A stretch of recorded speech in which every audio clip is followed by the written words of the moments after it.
Today we're gonna stock up on some Asian goods, some ingredients here at my favorite place, the First Oriental Supermarket. And yeah, we got our masks, trying to be, safe. But yeah, gotta make some dumplings.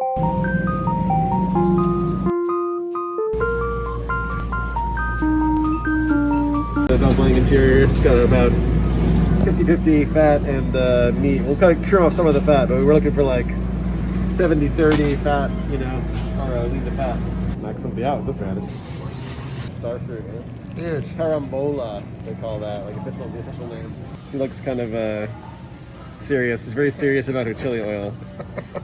So you know it's good. It's gotta have an angry grandma on it. Hello and welcome to a short musical tour of the grocery store. Hey, good looking, what you got cooking? How's about cooking something up with me? You can do some good stuff with pork skin though too. Make some chicharron, some. Smack that hat all on the floor. Smack that hat, give me some more. Smack that hat till 2 cloves of garlic. We got 2 teaspoons of ginger, 2 cloves of garlic. Well, it's easy to remember everything's in twos. So we got 2 pounds of pork, we got 2 teaspoons of soy sauce, we got 2 teaspoons of sake, we got 2 teaspoons sesame oil. You want garlic pretty fine. You don't want to bite into a big old chunk of garlic in your gyoza. Soft cabbage chopped up, which we're going to add. It's about 3 leaves of normal cabbage. Get some of that green stuff! No! Not that green stuff! Dried shiitakes. I've got, basically take the dried shiitake, throw it in some water, boiling water, let it sit for an hour or so, and they rehydrate and become soft enough to chop up. These are going to add a lot of umami, that savoriness. And this is an optional ingredient, but I think it adds something. This, you don't throw that away either, that liquid the mushrooms give off. It's really umami rich. It's good to throw in a soup or broth or something. Ramen broth. Fine mince on these as well. Salt. It takes more grinds than you'd think to get, a teaspoon of pepper out of this thing. Out of most grinders, people can turn it 2 or 3 times. You really got to turn it usually 30-40 times to get the teaspoon or so of pepper. Black pepper, salt to taste. That's it. We're gonna mix this up. We're ready to begin. Soy sauce, 2 teaspoons. Roasted sesame oils. Sake, 2 teaspoons. In Japan you say kanpai. Kanpai. Get in there. This is not like making a burger. We're not too worried about breaking up the fat, and we actually want to make this over mixed. So if this were a burger, this would be over mixed. I wouldn't need a burger this much. But for dumpling filling, we want to emulsify the meat a little bit as you would like a sausage filling, kind of, and that'll help it retain moisture. If you don't mix it enough, you end up with kind of, it's tender meat inside, but you also have kind of loose liquid floating around inside your gyoza as well. We want to suspend that liquid in the meat. So we're looking for a consistency that's a bit sticky, a little bit sticky and homogeneous, well mixed. In China, they'll take the whole ball and throw it. Eat your meat, kids. Michael Barron says it's okay. Starting to get there. The consistency's changing a little bit. You'll see it start to stick to the bowl a little bit more. That's when you know you've gotten there. It is possible to overmix this too, so don't go crazy here. I wouldn't throw this in a blender. There's a reason we chop this by hand. We're getting pretty close. See, it's sort of sticky. Okay, I think we're about there. But how do we taste this? It's raw pork. The answer is we take a small piece, just a little blob of it, throw it in a little dish and throw it in the microwave for a few seconds. That way we can taste it safely for seasoning. Mainly we're just tasting for salt. This is a pretty ugly area with the trash and shit.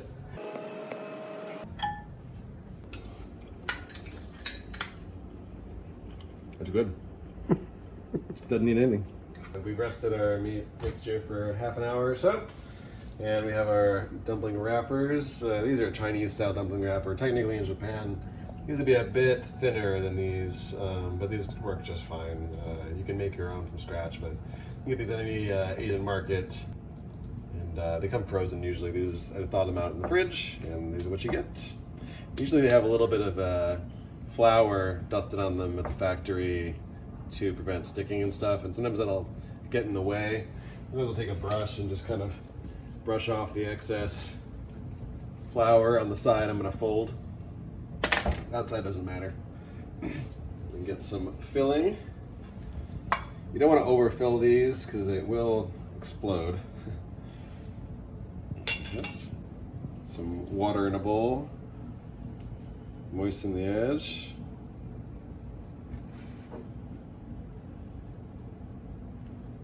I like to pinch in the center. There's lots of different ways you can fold these, but this is just one way. Pinch in the center, and you're gonna pleat out on one side. These are getting a little dry on the edges from being in the freezer, so they're not as pliable as they normally would be. Pleat that side, and then an opposite pleat.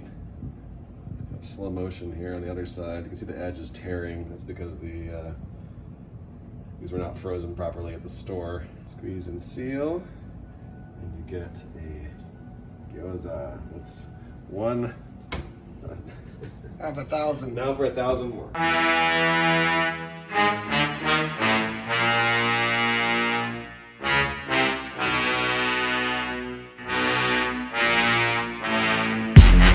Fry them and finish cooking them with steam. So I got the pan heated here. I'm gonna do a little mix of vegetable oil and a little sesame oil. Put the bottom of the pan. Maybe goes in flat side down. I like to press a little bit to make sure they have good contact. I want to get good browning at the bottom. You can pack the pan pretty full. It will expand a tiny bit, but probably pushing it, putting this whole tray in here, but I'm going to go ahead and do it anyway. In Japan, they'll be touching all the way across, so there's nothing wrong with this. If there's any dry spots that aren't sizzling, go ahead, add a little more oil. You want to have good contact everywhere. Oil's not going to end up in the finished dish anyway, so don't worry too much about having not enough fat. You want to have plenty of fat to make sure you get nice even contact. If you don't have enough fat, you risk burning the bottoms. So medium-high heat, 3-4 minutes until I get nice brown color on the bottom side. That's what I'm looking for. It's nice brown color. Once we achieve that, add a 1/4 cup of water. It goes on with steam. I make a little basic sauce for the dumplings. Just 3 ingredients. Equal parts soy sauce, rice vinegar, and then to taste pretty much this is chili oil. This is toasted chili oil. It's for the grandma. Yeah. Grandma came into play. Grandma brand. With a little bit of chopped scallion. That's it. Dumpling sauce. Couldn't be simpler. I like to present them sort of crispy side up so you can see what you're getting, you know.